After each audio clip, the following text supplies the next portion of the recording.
Hello students, आज हम लोग स्टार्ट करेंगे कॉलिगेटिव प्रॉपर्टीज़। प्रीवियस लेक्चर्स में हम लोगों ने एज़ोट्रॉपिक मिक्सचर्स के बारे में पढ़ा था, तो आज हम लोग कॉलिगेटिव प्रॉपर्टीज़ के बारे में जानेंगे। हेडिंग लगा लें कॉलिगेटिव प्रॉपर्टीज़। तो कॉलिगेटिव प्रॉपर्टीज़ सबसे पहले हम लोग जानें कि क्या होता है, फिर इसके बाद हम लोग जानेंगे कि इसमें हम लोगों को कौन कौन सी कॉलिगेटिव प्रॉपर्टीज़ पढ़नी है। तो देखिए, सबसे पहले जाना जाए कि कॉलिगेटिव प्रॉपर्टीज़ क्या है। तो कॉलिगेटिव प्रॉपर्टीज़ का मतलब होता है ऐसी प्रॉपर्टी जो नंबर ऑफ पार्टिकल्स पर डिपेंड करती है इररिस्पेक्टिव ऑफ इट्स नेचर। मतलब ये उसका होता है, इसको पहले आप डिफाइन कर लें। The properties which depends upon the number of particles only. Number of particles का मतलब एटम, आयंस और मॉलिक्यूल्स। एटम, आयंस और molecules of the solute only irrespective of its nature. Irrespective of its nature. तो जो property किसी solute के number पर depend करे, यानी कितना अमाउंट ऑफ सॉल्यूट सॉल्वेंट में डिज़ोल्व करके सॉल्यूशन प्रिपेयर किया गया है, उसका नेचर कैसा है, वो सॉल्टी है या स्वीटनेस के साथ है, बिटरनेस है, उससे कोई फ़र्क पड़ने वाला नहीं है। मतलब ऐसे सपोज कर लीजिए, जैसे सपोज कीजिए कि ये एक कंटेनर है, इस कंटेनर में एक प्योर सॉल्वेंट डाला गया। ये प्योर सॉल्वेंट है। अब इस प्योर सॉल्वेंट में हम लोग क्या करेंगे कि सॉल्यूट को डिज़ोल्व करने वाले हैं। तो सॉल्यूट के तौर पर मान लीजिए कि हमने इसमें 1 मोल शुगर डिज़ोल्व किया। 1 मोल शुगर डिज़ोल्व किया, जिसको रेड डॉट से दिखलाया जा रहा है। ये है आपका 1 मोल शुगर डिज़ोल्व किया।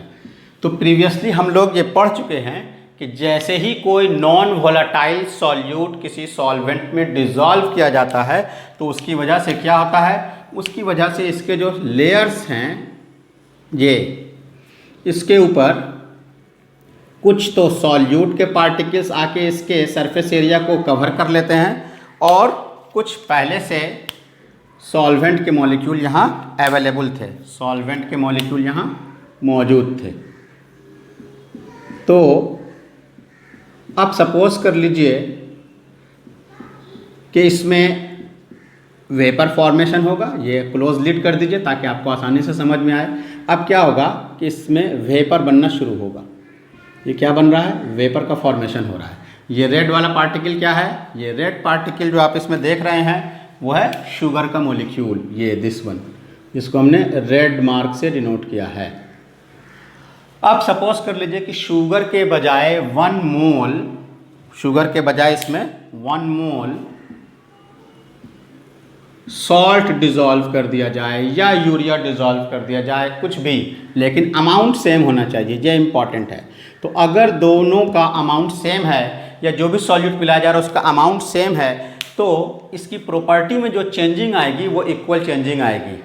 जैसे हम लोगों ने पढ़ा था कि जब सॉल्यूट को मिलाया जाता है, नॉन वोलेटाइल सॉल्यूट को, तो इसका वेपर प्रेशर डिक्रीज़ हो जाता है।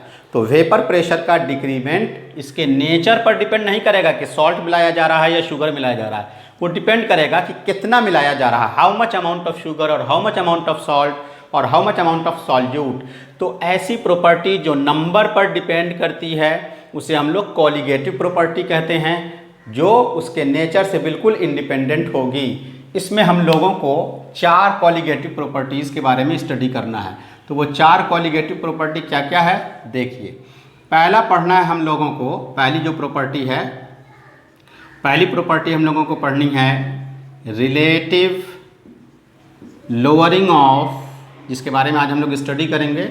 Relative lowering of vapour pressure, पहली कॉलिगेटिव प्रॉपर्टी। और ये कॉलिगेटिव प्रॉपर्टी से सबसे ज़्यादा एग्जाम में क्वेश्चंस पूछे जाते हैं।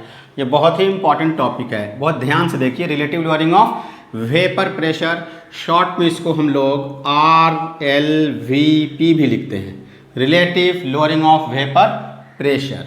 दूसरी प्रॉपर्टी हम लोगों को पढ़नी है elevation in boiling point, elevation in boiling point, यानी किसी सॉल्यूट के मिलाने से सॉल्वेंट का जो कि अब सॉल्यूशन बन गया उसका बॉइलिंग पॉइंट एलिवेट कर गया, बढ़ गया, बॉइलिंग पॉइंट में इंक्रीमेंट हो गया।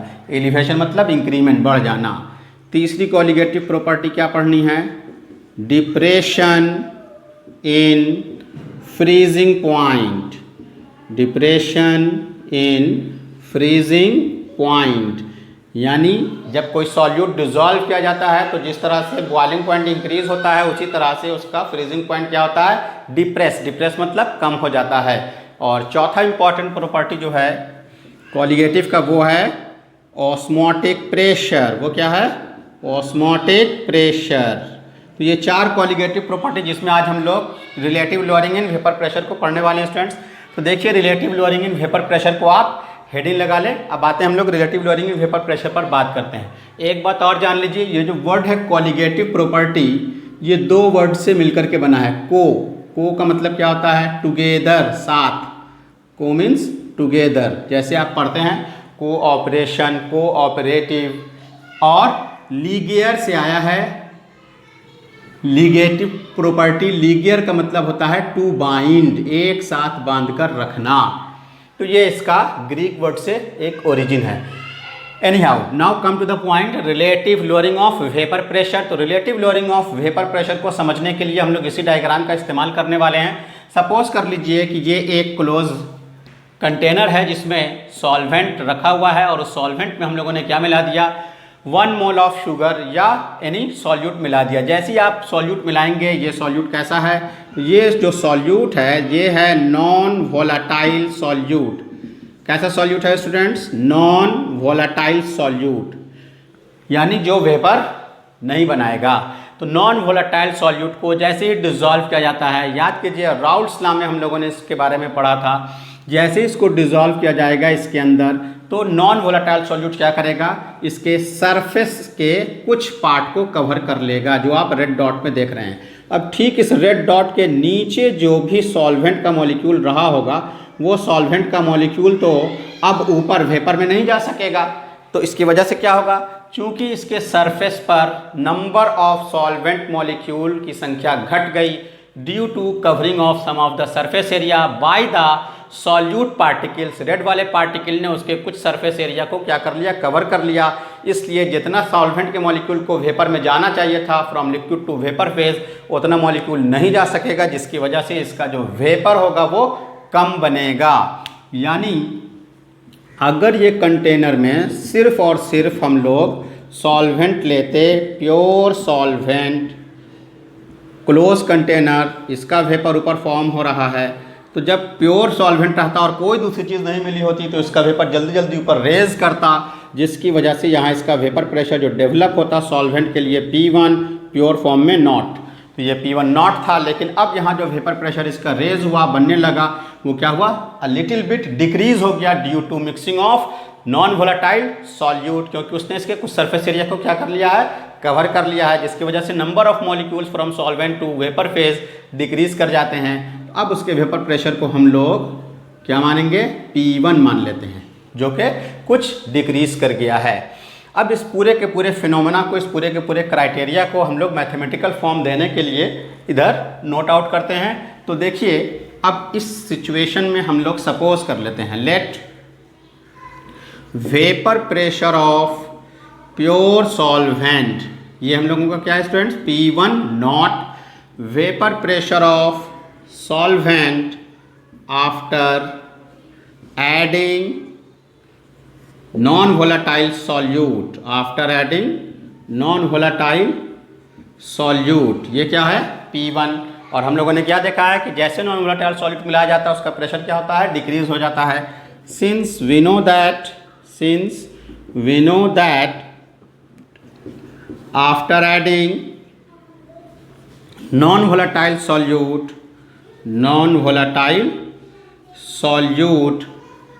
क्या होता है? वेपर प्रेशर ऑफ सॉल्वेंट, जो कि यहाँ पे क्या है? P1 है, वो क्या होता है? डिक्रीजेज। देयरफॉर हम ये कह सकते हैं कि हेयर P1 नॉट बड़ा है P1 से, क्योंकि P1 नॉट प्योर फॉर्म में है इसलिए ये लार्जर है, और P1 क्या है उसके सॉल्यूशन के फॉर्म में है, आफ्टर एडिंग द सॉल्यूट है इसलिए वो कम है। तो अब इन दोनों में कितना डिफरेंस आया, तो जो डिफरेंस आया इन दोनों में उसे क्या कहेंगे हम लोग, लोअरिंग इन वेपर प्रेशर। क्या कहेंगे, lowering in vapour pressure. Therefore reduction या लोअरिंग, जो कमी आई वेपर प्रेशर में, रिडक्शन और लोअरिंग इन वेपर प्रेशर, वो क्या हो गया, ग्रेटर माइनस स्मॉलर। अब ये जो lowering in vapour pressure greater minus smaller है, इसको हम लोग एक सिंबल से रिप्रेजेंट कर सकते हैं, delta P1, 1 for solvent and delta means change. तो change in vapour pressure of solvent is equal to क्या है स्टूडेंट्स हम लोगों के लिए, P1 not minus P1, this is your equation first. And now by applying Raoult's law, हम लोगों ने क्या पढ़ा था, देखिए फ्रॉम राउल्ट्स लॉ में हम लोगों ने क्या पढ़ा है students, P1 is equal to P1 not x1, इसको आप इक्वेशन 1 में पुट कर दीजिए, पुट इन इक्वेशन 1, तो आपको क्या आ जाएगा, delta P1 is equal to P1 not minus P1, और इस P1 के जगह पे आप क्या वैल्यू पुट करेंगे, P1 नॉट x1, दोनों से P1 नॉट कॉमन ले लेंगे आप, क्या बचेगा 1 माइनस x1, और आप मोल फ्रैक्शन के कंसेप्ट से जानते हैं कि मोल फ्रैक्शन का टोटल सम कितना होता है, 1 होता है, इसलिए 1 माइनस x1 को हम क्या लिख सकते हैं, P1 नॉट x2, इधर क्या है आपका delta P1 as it is, इसको आप उतारते चले जाएंगे, यहाँ लिख दें आप, since x1 plus x2 is equal to 1, therefore x2 is equal to 1 minus x1, तो 1 माइनस x1 के जगह पे क्या पुट हो गया, x2। अब आप इसको P1 नॉट को इधर जब क्रॉस करके लाएंगे तो क्या हो जाएगा, delta P1 divided by P1 not is equal to x2, one of the most important expression. ये जो एक्सप्रेशन है ये बहुत ही इंपॉर्टेंट है, ये क्या है, डेल्टा P1। अब हम इसका वैल्यू यहाँ पास पुट करते हैं, फिर आपको इसके थ्योरेटिकल एस्पेक्ट को और एक्सप्लेन करते हैं। तब आप देखिए डेल्टा P1 हम लोगों के लिए क्या है, delta P1 change in vapour pressure है, यानी again this is greater minus smaller, P1 not minus P1। What is delta P1, from equation 1 आप देख सकते हैं, डिवाइडेड बाई में क्या है ये P1 नॉट, और इज इक्वल टू में क्या है आपका x2। ये एक्सप्रेशन रिप्रेजेंट करता है relative lowering in vapour pressure को, but relative lowering in vapour pressure का पार्ट किधर है, LHS की तरफ है। ये जो आप देख रहे हैं here the LHS of the equation, LHS यानी P1 not minus P1 divided by P1 not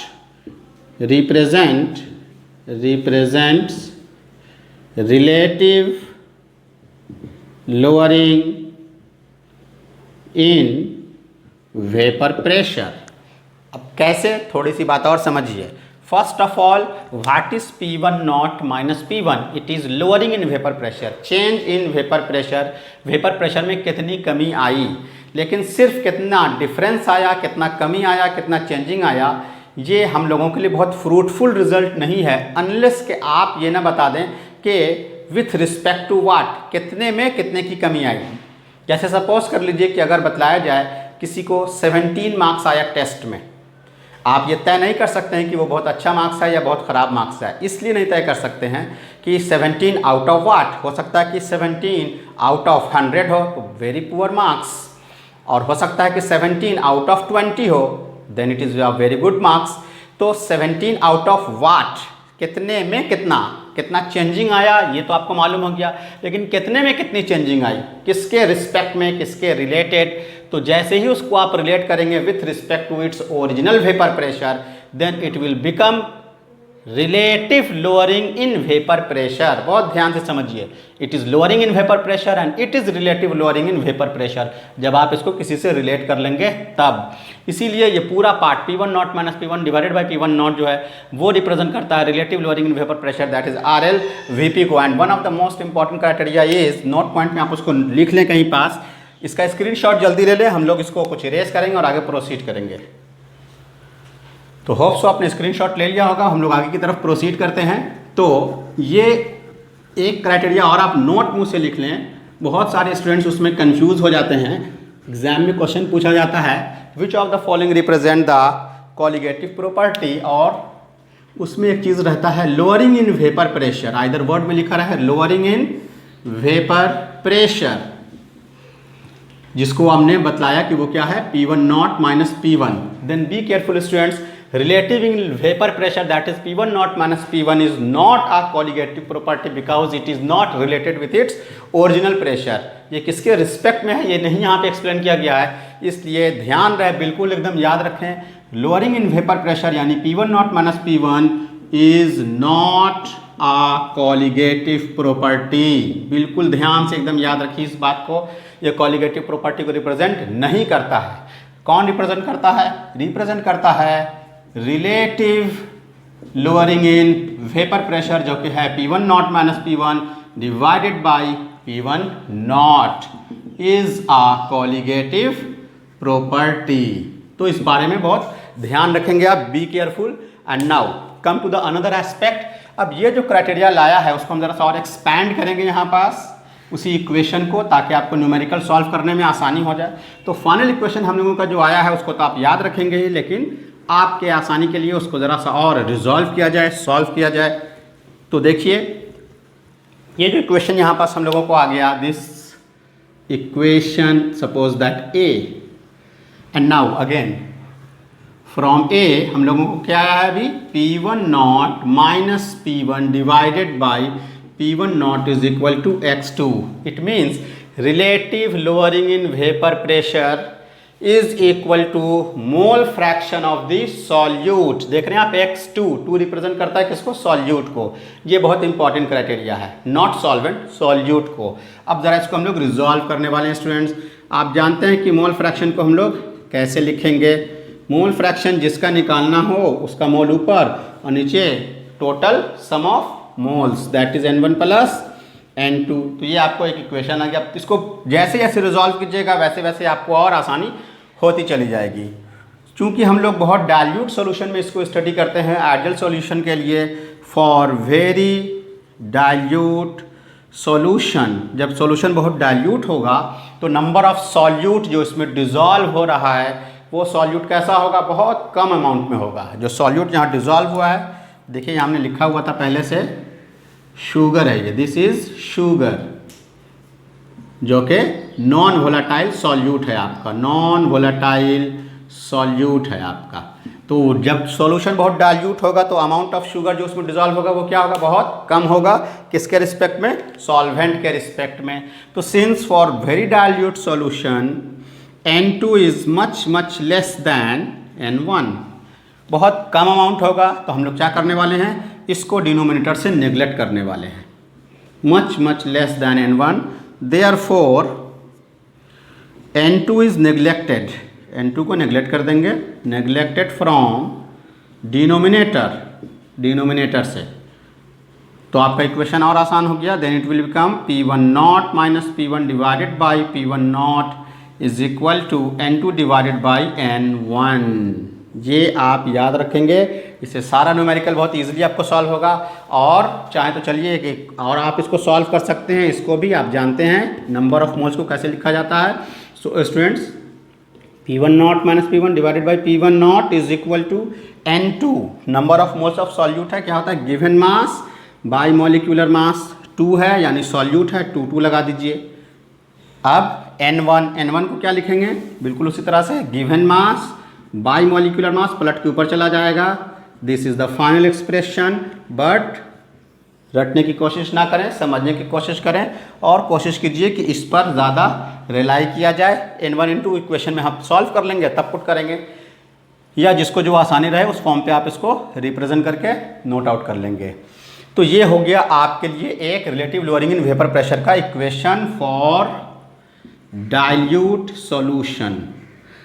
पढ़ना तो यही है आपको सिलेबस में, बट समटाइम्स क्वेश्चंस में स्टूडेंट्स वो कंसंट्रेटेड सॉल्यूशन भी दे देता है। तो कंसंट्रेटेड सॉल्यूशन अगर आपको दे देगा देन आप N2 को नेग्लेक्ट नहीं करेंगे, जनरल फॉर्म में आप दोनों को अप्लाई करेंगे। अगर डाइल्यूट था तब हमने N2 को नेग्लेक्ट किया, लेकिन हम आपको एक और क्राइटेरिया एक्सप्लेन कर देते हैं for general case, either it is a concentrated solution और इट इज़ डाइल्यूटेड सॉल्यूशन। किसी भी केस में आप उसको अप्लाई कर सकते हैं, तो उसको भी आप नोट कर लें, थोड़ी सी बात है, होप सो ये आपने नोट कर लिया होगा। तो देखिए जनरल केस के लिए हेडिंग लगा लीजिए फॉर जनरल केस या for any solution whether it is dilute और कंसंट्रेटेड। थोड़ा सा क्राइटेरिया है, देखिए फॉर जनरल केस यानी आइदर डाइल्यूट और कंसंट्रेटेड सॉल्यूशन, दोनों में आप इसको अप्लाई कर सकते हैं। हम लोगों ने अभी जो एक्सप्रेशन लाया, जो एक्सप्रेशन हम लोगों के पास आया वो ये है, सिंस क्या लाया हम लोग, P1 not minus P1 divided by P1 not is equal to N2 divided by N1। अब जनरल केस के लिए इसको आप नेग्लेक्ट नहीं करेंगे, तो जब आप नेग्लेक्ट नहीं करेंगे तो आप क्या करें, इसको नोट कर लिया N1 प्लस N2। अब इसको हम रिजॉल्व करके इसी फॉर्म में लाने की कोशिश करते हैं स्टूडेंट्स। तो देखिए बिल्कुल ध्यान से, अब हम इसमें क्या करने वाले हैं, इसको इन्वर्टेंडो अप्लाई कीजिए। इन्वर्टेंडो मतलब इसको अपोजिट कर दीजिए, डिनोमिनेटर को नोमिनेटर में, नोमिनेटर को डिनोमिनेटर में। तो बाई अप्लाइंग इन्वर्टेंडो, मैथमेटिक्स का एक कॉन्सेप्ट है, इन्वर्ट से आया है इन्वर्टेंडो।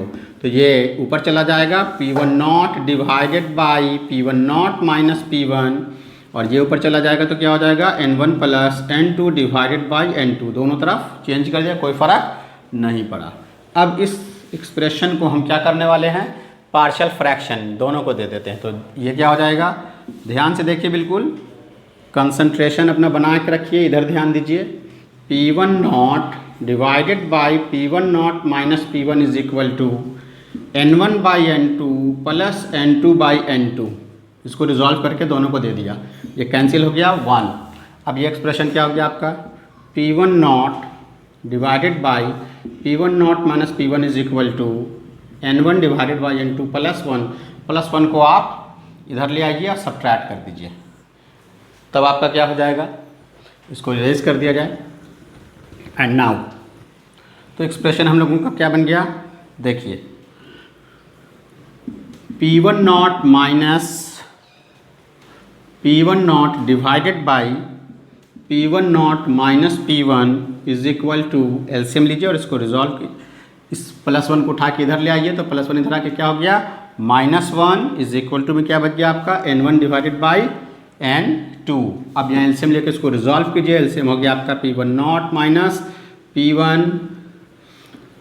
P1 नॉट माइनस, इधर क्रॉस होकर मल्टीप्लाई हो जाएगा, तो ये क्या हो गया आपका P1 not minus minus plus P1 not से P1 नॉट कैंसिल। इक्वेशन क्या हो गया आपका, ये एज इट इज़ आप लिखते चले जाइए। इक्वेशन क्या हो गया आपका, P1 divided by P1 not minus P1 is equal to N1 by N2। अब चूंकि आपने इस इक्वेशन को लाने के लिए इन्वर्टेंडो अप्लाई किया था, फिर से वापस उसी फॉर्म में लाने के लिए again apply invertendo, again apply invertendo, फिर से आप इसको उलट दें, तब ये क्या हो जाएगा, P1 not minus P1 divided by P1 is equal to N2 by N1। तो देख रहे हैं स्टूडेंट्स आप, बिल्कुल थोड़ा सा इक्वेशन का फर्क हुआ। यहाँ पे आपको क्या था, P1 not minus P1 divided by P1 not original vapour pressure से रिलेट किया गया था, और यहाँ क्या आया, देखिए P1 not minus P1 divided by P1, दोनों में सिर्फ कहाँ पर डिफरेंस आया, यहाँ डिनोमिनेटर में P1 है और यहाँ क्या है P1 नॉट, बाकी सारे एक्सप्रेशन एज इट इज़। तो this is the general case either for dilute और कंसंट्रेटेड सॉल्यूशन। तो जो आपको आसान लगे आप उसको अप्लाई कर सकते हैं। तो आप जल्दी इसका एक स्क्रीनशॉट लेना। अब इस पर जल्दी हम लोग एक न्यूमेरिकल्स का एग्जाम्पल करेंगे, फिर फर्दर हम लोग आगे की तरफ प्रोसीड करेंगे। होप सो आपने लिख लिया होगा। अब हम लोग इसके एक एग्जाम्पल को प्रोसीड करने वाले हैं। तो इससे रिलेटेड एक क्वेश्चन न्यूमेरिकल का हम लोग सॉल्व करेंगे।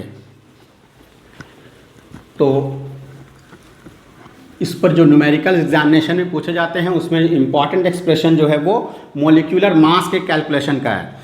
क्वेश्चन आप बोर्ड पर देख रहे होंगे स्टूडेंट्स, क्वेश्चन आपके सामने मौजूद है स्क्रीन पर। तो आप उस क्वेश्चन को पढ़ें और उससे इंपॉर्टेंट डाटा को नोट करने की कोशिश कीजिए।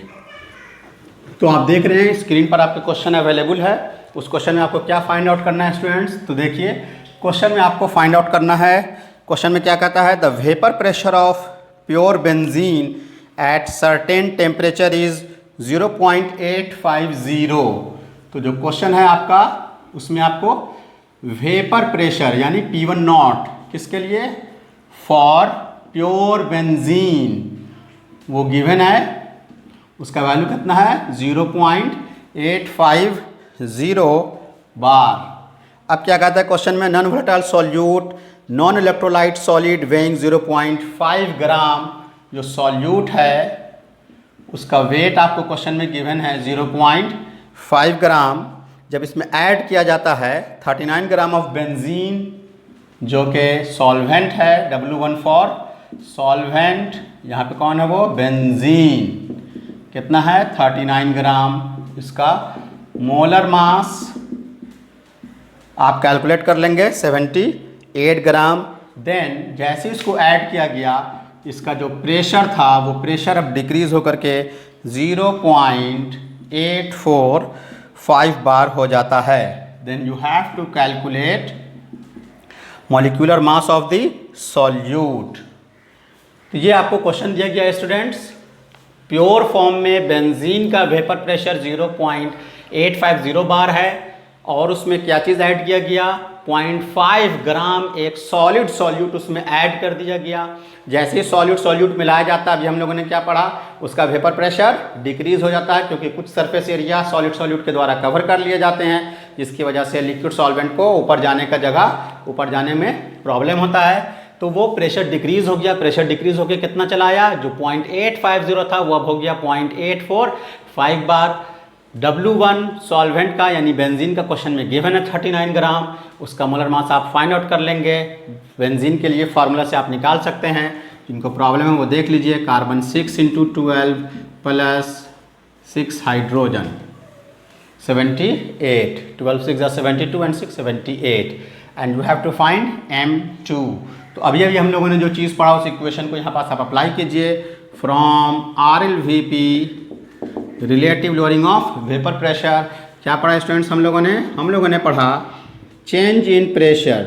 प्योर फॉर्म हमेशा ज़्यादा होता है, उसमें से जैसे ऐड किया वो क्या हो गया हम लोगों का P1, change in pressure divided by original pressure is equal to, हम लोगों ने क्या पढ़ा, N2 डिवाइडेड बाय N1। अब चाहें तो आप इसको रिजॉल्व कर लें और सारा का सारा वैल्यू पुट कर लें। तो P1 नॉट का वैल्यू है 0.850 minus 0.845 with respect to 0.850। Into को आप क्या लिख सकते हैं, given mass by molecular mass. 2 के लिए दोनों में 2 लगा देंगे आप। N1 को क्या लिख सकते हैं, again given mass by molecular mass पलटकर ऊपर चला जाएगा। आप देखिए सिर्फ आपको M2 अननोन है, W2 का वैल्यू 0.5, M1 का वैल्यू 78, W1 का वैल्यू 39, सिर्फ आपको क्या बच गया, M2। तो होप सो आप इसको फाइंड आउट कर लेंगे। Therefore 0.850 minus 0.845 divided by 0.850 is equal to, W2 का वैल्यू रख दीजिए 0.5, M1 का वैल्यू है 78 divided by M2 is to be calculated and W1 कितना है आपके लिए 39। तो आप इसको सॉल्व करेंगे खुद से और सॉल्व करके आप इसके आंसर ले आएंगे। तो ये आपका इस पर एक सिंपल सा बेसिक न्यूमेरिकल था।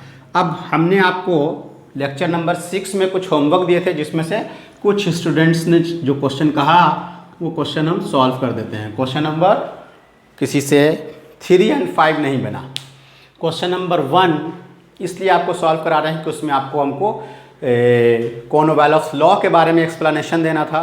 तो स्टूडेंट्स आप लेक्चर नंबर 6 के क्वेश्चन नंबर 1 की तरफ प्रोसीड करें। इसे आप जल्दी से नोट कर लें, फिर हम लोग क्वेश्चन नंबर 1, 3, 5 जल्दी से सॉल्व करेंगे।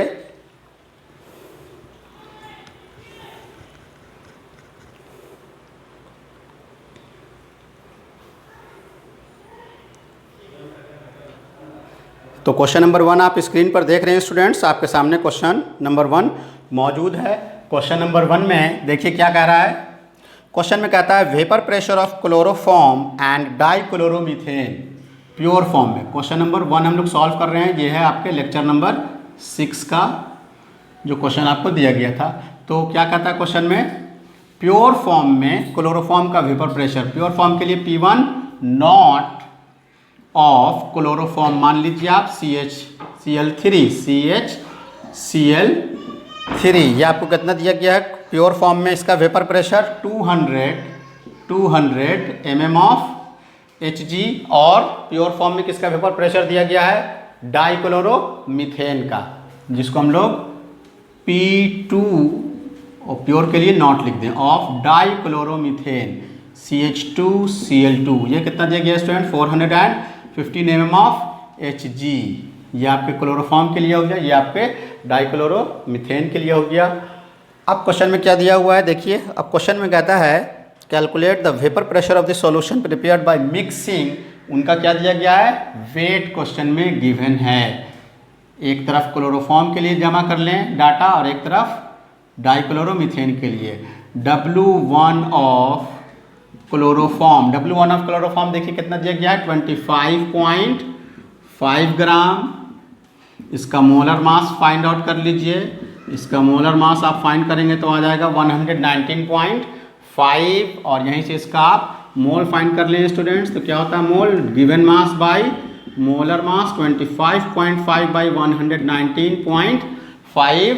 तो इसे जब आप सॉल्व करेंगे तो कितना आ जाएगा, 0.213। तो ये किसके लिए हो गया, सारा कैलकुलेशन क्लोरोफॉर्म के लिए। अब किसके लिए कर लेते हैं, डाइक्लोरोमीथेन के लिए। W2 of CH2Cl2, W2 of CH2Cl2 कितना दिया गया स्टूडेंट्स, देखिए क्वेश्चन में इसका वैल्यू दिया गया है 40। इसका मॉलिक्यूलर मास आप फाइंड कर लेंगे, कितना आ जाएगा 85 gram. Number of moles of solute, given mass by molecular mass, again given mass is 40 by 85, given mass 40 question में गिवन है, और मॉलिक्यूलर मास इसका फाइंड करेंगे कितना आ जाएगा 85। तो इसको सॉल्व करेंगे कितना आ जाएगा, 0.047 के अप्रॉक्स आ जाएगा। एंड नाउ अब आप क्या फाइंड कर लें स्टूडेंट्स, एन टोटल जरूरत पड़ेगी हम लोगों को मोल फ्रैक्शन की। तो n total is equal to N1 plus N2। N1 का वैल्यू 0.213, एन टोटल का वैल्यू कितना हो जाएगा 0.47। इसको जब आप सॉल्व करेंगे तो कितना आ जाएगा 0। And now calculation of mole fraction. तो कैलकुलेशन ऑफ मोल फ्रैक्शन इसका हम लोग निकालते हैं स्टूडेंट्स, कितना x1 और x2 is equal to N2 divided by N1 plus N2, या आप इसको N टोटल निकाल चुके हैं, N टोटल। तो N2 का वैल्यू कितना है उधर से देखिए, कितना है 0.47 डिवाइडेड बाई 0.683, तो 0.683। जब आप इसको रिजॉल्व करेंगे तो इसका वैल्यू हम लोगों को कितना आ जाएगा 0.688। x1 फाइंड कैसे करेंगे, 1 माइनस x2, दोनों का मोल निकालिए, दोनों का मोल फ्रैक्शन निकालिए। 1 माइनस 0.688, तो इसका वैल्यू क्या आ जाएगा हम लोगों के लिए स्टूडेंट्स, इसका वैल्यू हम लोगों के सामने आ जाएगा। इसको जब आप सब्ट्रैक्ट करेंगे ये वैल्यू आ जाएगा 0.312। आप क्या फाइंड करेंगे आप, P1 P2। P1 का फार्मूला क्या होता है, P1 not x1, Raoult's law से। P2 का फार्मूला क्या होता है, P2 not x2। P1 not हम लोगों ने कितना नोट किया ऊपर में देखिए 200। P1 नॉट x1, x1 का वैल्यू कितना लाया है 0.312।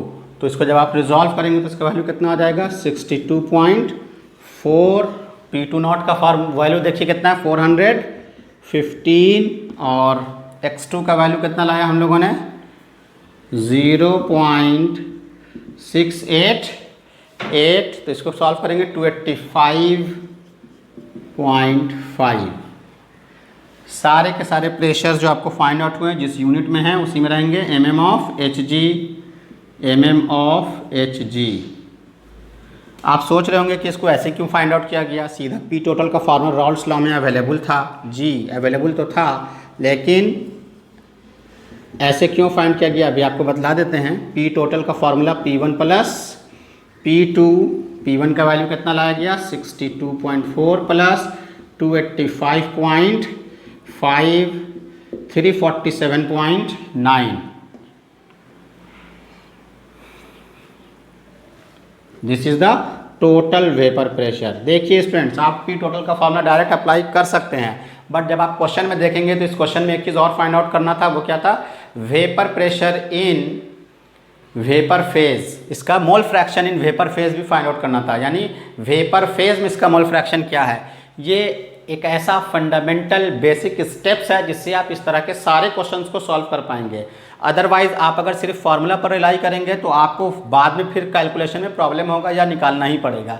कैसे फाइंड करना है, जब भी वेपर फेज कैलकुलेशन दे दे आपको एकदम बारी बारी से सॉल्यूट का सॉल्वेंट का क्या फाइंड करेंगे, मोल फाइंड करेंगे। फिर क्या फाइंड किया हमने, दोनों के मोल फ्रैक्शन x1 x2 दोनों को फाइंड किया। फिर क्या फाइंड करना है, पार्शियल प्रेशर P1 P2, एकदम स्टेप वाइज चलिए, कभी गलती नहीं होगी। अब इतना कैलकुलेशन के बाद अगर वेपर फेज फाइंड करना है और अगर आप ऐसे नहीं फाइंड करते तो अब आप बताइए वेपर फेज का कैलकुलेशन कैसे निकालते हैं, तब तो आपको फिर ये निकालना ही पड़ता। इसलिए एक साथ स्टेप वाइज प्रोसीड कीजिए। N1 फाइंड करना है, N2 फाइंड करना है, x1 फाइंड करना है, x2 फाइंड करना है, P1 फाइंड करना है, P2 फाइंड करना है, and then calculation in vapour phase क्या हमने बताया था, आप ध्यान दीजिए, calculation of composition in vapour phase. Lectures and video previous का ज़रूर देखिए, देखने के बाद आप प्रिपेयर कीजिए ताकि आपको क्वेश्चन समझ में आ सके। तो वेपर प्रेशर में कंपोजिशन कैसे फाइंड करते थे हम लोग, वेपर फेज के मोल फ्रैक्शन को x के बजाय हमने y माना था, क्योंकि लिक्विड को हम लोग x मान चुके हैं मोल फ्रैक्शन के लिए। तो हम लोग जानते हैं since P1 is equal to P total into y1, ये y1 क्या है, mole fraction in vapour phase. P total आप कैलकुलेट कर चुके हैं और ये P1 क्या है आपका, वही पार्शियल फ्रैक्शन। देयरफॉर आपको वेपर फेज का कंपोजिशन फाइंड करना है, यानी y1 फाइंड करना है। तो y1 is equal to P1 divided by P total. P1 का वैल्यू देखिए अब आप फाइंड कर चुके हैं, आपको हर हाल में इसकी ज़रूरत पड़ेगी ही। 62.4 डिवाइडेड बाई P टोटल एक तरह से क्या है, P1 प्लस P2, तो ये मोल फ्रैक्शन यानी टोटल सम के फॉर्म पर चला आया। तो वेपर फेज में जब कैलकुलेशन निकालेंगे तो partial pressure divided by sum of partial pressures, तो यानी P टोटल कितना लाया 347.9, इट इज़ 0.18। एक का जब निकल ही गया तो दूसरा आप 1 माइनस y1 कर दीजिए, तो ये हो जाएगा 1 माइनस 0.18 यानी 0.82। ये वेपर फेज का कैलकुलेशन हुआ। अब यहाँ से हम आपको कॉर्नवालिस लॉ का एक्सप्लेनेशन देते हैं। आप गौर कीजिए कि वेपर फेज में किसका मोल फ्रैक्शन ज़्यादा है, ऑब्वियसली y2। ये किस फेज में है, ये है आपका वेपर फेज में। तो वेपर फेज में इसके मोल फ्रैक्शन के ज़्यादा होने का मतलब क्या है, इसका मतलब ये है स्टूडेंट्स कि क्लोरोफॉर्म में और डाइक्लोरोमीथेन में ज़्यादा वेपर, जल्दी वेपर किसका बना होगा, जल्दी वेपर बना होगा आपके डाइक्लोरोमीथेन का, जिसको हम लोगों ने 2 माना है। इसका वेपर जल्दी बना होगा, इसलिए वेपर फेज में इसके मोल फ्रैक्शन का कंपोजिशन हायर है, ज़्यादा है, किसके रिस्पेक्ट में, क्लोरोफॉर्म के रिस्पेक्ट में।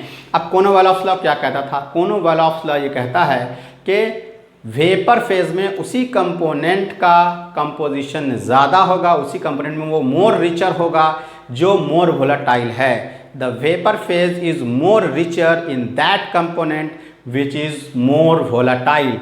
तो यहाँ कौन मोर वोलेटाइल है, यहाँ मोर वोलेटाइल है डाइक्लोरोमीथेन, इसलिए वेपर फेज में उसका आप मोल फ्रैक्शन ज़्यादा देख रहे हैं। अब यहीं पास एक एडिशनल चीज़ हम अपनी तरफ से एक्सप्लेन कर रहे हैं कि अगर क्वेश्चन में कह देता इसका आप ग्राफ पर इसको रिप्रेजेंट कीजिए तो आप इसको कैसे रिप्रेजेंट करेंगे। आपके ग्राफ का एक प्रैक्टिस भी हो जाएगा, इसलिए बहुत ध्यान से देखिए इसको। तो ग्राफ पर अगर रिप्रेजेंट करना होता है स्टूडेंट्स तो आप इसको कैसे रिप्रेजेंट करते, बिल्कुल ध्यान से देखिए। ग्राफिकल रिप्रेजेंटेशन के लिए आपको क्या बतलाया गया है, इस तरफ आप क्या लेते थे हम लोग, एक्स एक्सिस पर मोल फ्रैक्शन, इस एक्सिस पर हम लोग क्या लेते हैं, इस एक्सिस पर हम लोग लेते हैं वेपर प्रेशर। अब मोल fraction of 1, mole fraction of 2, आपकी जो मर्जी है जिधर से लेके शुरू कीजिए, कोई फर्क नहीं पड़ेगा। 1 हम लोग किसको मान चुके हैं, क्लोरोफॉर्म को, CH Cl3 को, 2 किसको मान चुके हैं, CH2 Cl2 को। उसी क्वेश्चन से रिगार्डिंग ग्राफ ड्रॉ हो रहा है। आप सपोज कर लीजिए कि हमने यहाँ x1 जो है उसको ले लिया 0, क्लोरोफॉर्म 0 है, इसका मतलब CH2 Cl2 का मोल फ्रैक्शन कितना लेंगे 1, सो दैट कि दोनों का टोटल सम कितना हो जाए 1 हो जाए। जो चीज़ 0 है वो इधर आते आते क्या हो जाएगा, वो इधर आते आते 1 हो जाएगा, और x2 आपका क्या हो जाएगा, ये हो जाएगा 0। ग्राफ स्टार्ट किससे होता है, जो चीज़ 0 होती है। 0 कौन है, मोल क्लोरोफॉर्म। क्लोरोफॉर्म का जो वेपर प्रेशर है वो कम है, क्लोरोफॉर्म का जो वेपर प्रेशर है वो कम है। तो अब आप देखिए क्लोरोफॉर्म का वेपर प्रेशर कम है, आप यहाँ पास अप्लाई करेंगे राउल्ट्स लॉ, ये हो गया आपका जो 0 है उसका ग्राफ P1 और मैक्सिमम प्रेशर P1 नॉट, यानी ये हो गया आपका 200 mmHg। अब दूसरा जो चीज़ 0 है वो इधर है, x2 डाइक्लोरोमीथेन, इसका ग्राफ अब हम लोग ड्रॉ करेंगे, और इसका वेपर प्रेशर आप देख रहे हैं हाइयर है, इसलिए कंपोजिशन में उधर भी आप देख रहे हैं हाइयर था, तो इसका ग्राफिकल रिप्रेजेंटेशन उससे अपर फॉर्म में जाएगा। ये है आपका P2 जो 0 है उसका ग्राफ, इसका मैक्सिमम वेपर प्रेशर अपने प्योर फॉर्म में यानी P2 नॉट। ये P2 नॉट कितना है 415 mm ऑफ Hg, ये हो गया आपका 415 mm of Hg। Vapour pressure किस में है, mm ऑफ Hg में है। अब P टोटल, तो P टोटल को कौन रिप्रेजेंट कर रहा है, P टोटल को रिप्रेजेंट कर रहा है ये दिस मच, ये है आपका P टोटल जो कि है P1 प्लस P2। तो इस तरह से इसके ग्राफिकल रिप्रेजेंटेशन डिनोट किए जाएंगे। ऊपर कौन होगा, ऊपर वो होगा जो मोर वोलाटाइल है। मोर वोलाटाइल कौन है, P2 नॉट। यहाँ से ये बात साबित हुई, और यही कोर्नवेलियस लॉ कहता है वो कंपोनेंट गैसियस फेज में मोर रिचर होगा जो ज़्यादा वोलाटाइल है। उसी बात को ये इक्वेशन साबित करता है, ये न्यूमेरिकल साबित करता है, ये ग्राफ साबित करता है। तो इसका जल्दी स्क्रीनशॉट ले लें स्टूडेंट्स। एक क्वेश्चन और डिस्कस करेंगे हम लोग, तो होप सो कि आपने नोट कर लिया होगा क्वेश्चन नंबर। अब हम लोग आगे प्रोसीड करेंगे 3 की तरफ। तो क्वेश्चन नंबर 3 आप स्क्रीन पर देख रहे होंगे। क्वेश्चन नंबर 3 में क्या कहता है, देखिए क्वेश्चन के डाटा को कलेक्ट कीजिए। क्वेश्चन नंबर 3, तो क्वेश्चन नंबर 3 में हम लोगों को दिया हुआ है students, pure vapour pressure of water हम लोगों को गिवन है। Question number 3, P1 not for H2O हम लोगों को गिवन है। तो P1 not for water 760 mm of Hg होता है, 760 mm of Hg at 373 kelvin. अब जैसे उसमें कोई सॉल्यूट डिज़ोल्व किया गया, सॉल्यूट के डिज़ोल्व करने के बाद उसका जो वेपर प्रेशर था वो लिटिल बिट क्या हो गया, डिक्रीज कर गया। डिक्रीज करके कितना है 750 mm ऑफ Hg हो जाता है। एंड 1 मोलर सॉल्यूशन का क्राइटेरिया हम लोगों को क्वेश्चन में गिवन है। क्वेश्चन में क्या गिवन है, मोलालिटी। मोलालिटी क्वेश्चन में हम लोगों को कितनी गिवन है स्टूडेंट्स, 1m। तो इस क्राइटेरिया में अब देखिए क्या कह रहा है क्वेश्चन में हम लोगों को, x1 का वैल्यू x2 का वैल्यू, इनमें से हम लोगों को एक क्राइटेरिया फाइंड आउट करना है। तो 1 मोल fraction of solute, calculate the molality and mole fraction of solute हम लोगों को फाइंड करना है। Mole fraction x2 find out करना है एंड मोलालिटी फाइंड करना है, एंड मोलालिटी हम लोगों को फाइंड आउट करना है। सो अब यहाँ पास हम लोग क्या अप्लाई करने वाले हैं, सिंस फ्रॉम राउल्ट्स लॉ, फिर अप्लाई कर दीजिए फ्रॉम राउल्ट्स लॉ। क्या पढ़ा हम लोगों ने student, P1 not is equal to P1 x1, P1 not is equal to P1 not x1। यहाँ से क्या फाइंड आउट हो जाएगा, x1 फाइंड आउट हो जाएगा, P1 नॉट P1 दोनों गिवन है। तो देखिए x1 फाइंड करेंगे क्या हो जाएगा, P1 not divided by P1 is equal to, P1 not का वैल्यू कितना है 760 डिवाइडेड बाई P1 का वैल्यू कितना है 750, 0 से 0 रिजॉल्व। फिर जब आप इसको सॉल्व करेंगे तो कितना आ जाएगा 0.987, ये किसका आ गया x1। तो मोल फ्रैक्शन ऑफ सॉल्यूट x2 कितना हो जाएगा 1 माइनस x1, 1 माइनस 0.983, तो इसका वैल्यू कितना हो जाएगा 0.013, ये आपके मोल फ्रैक्शन ऑफ सॉल्यूट निकल गया। हम लोगों को क्या क्या फाइंड करना है, mole fraction of solute x2, एक आंसर आपको आ गया। अब क्या फाइंड करना है ये देखिए, and now we have to calculate molality. तो मोलालिटी के लिए आपको क्या क्या चाहिए होगा स्टूडेंट्स, इमेजिन कीजिए आपको बताया जा चुका है molality is equal to number of moles of solute divided by weight of solvent in kg। अब हम लोगों को weight of solvent in kg की ज़रूरत पड़ेगी। तो weight of solvent in kg कैसे हम लोग फाइंड करेंगे, नंबर ऑफ मोल्स का फार्मूला क्या होता है, given mass by molar mass n1। तो 1 के लिए सब में 1 लगा देंगे आप। आपको ज़रूरत है wait of solvent in kg, therefore W1 निकालेंगे तो क्या हो जाएगा, ये क्रॉस हो जाएगा ऊपर n1 इंटू m1। अब देखिए W1 फॉर सॉल्वेंट है, ये सॉल्वेंट यहाँ कौन है आपका, वाटर है। n1 का वैल्यू क्या होगा, अब इसको कैसे आप समझेंगे, बहुत सिंपल क्राइटेरिया है। जिस तरह से परसेंटेज में टोटल सम 100 होता है, उसी तरह से मोल फ्रैक्शन में टोटल सम कितना है 1। तो यानी टोटल मोल फ्रैक्शन 1 में इतना मोल सॉल्यूट का है और इतना मोल सॉल्वेंट का है। तो ये मोल ऑफ सॉल्वेंट को रिप्रेजेंट कर रहा है कब, when the total sum of mole fraction, total sum of mole in the mole fraction is 1। तो ये आपका number of moles of solvent को रिप्रेजेंट कर रहा है। ये हो गया आपका 0.987 into 18, 0.987 number of moles of solvent in total number of mole fraction 1 जब रहेगा तब उसका मोल इतना है। इसको 18 से मल्टीप्लाई करेंगे, इसका वैल्यू कितना आ जाएगा 17.766 ग्राम। देयरफॉर मोलालिटी में इसको पुट कर दीजिए into divided by W1 in kg।